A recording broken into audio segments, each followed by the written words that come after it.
Totoo talagang ang edukasyon ay ang susi sa tagumpay. Ay, parang kailan lang. Ang init.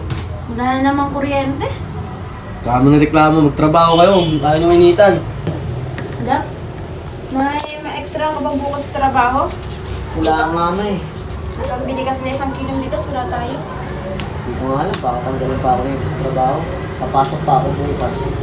Mag-routine kasi kami. Ma, wala po ba akong baon bukas? Ay mag-aaral, wala tayong pera. Trabaho kasi. Orman! Hoy, ikaw, late ka na naman. Kakaltas ko na naman ba yun sa sahod mo? Pasensya na po.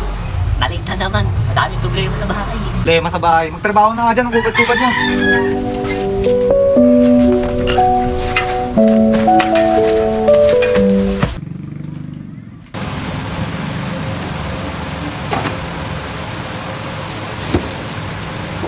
Ayos ah, sarap buhay ah.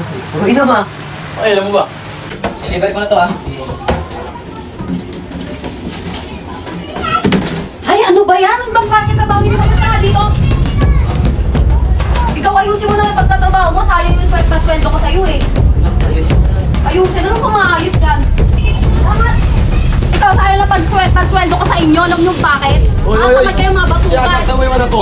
Eh bakit yung mga anak mo mga batugan, mga walang Hindi kwenta? nagtatrabaho na ako, may nasaktan. Eh bakit? Sino ba yung mga anak mo? Alam mo naman talaga ang sisipag ng anak ko eh. Mga tamad guys. Puro kapalit pa ginagawa dito sa tindahan ko. Huwag na ayusin ko na lang ito. Huwag na kayo bumalik. Saka pa. Doon na kayo. Magano kayo ng trabaho. Huwag na talaga. Umayos na kayo.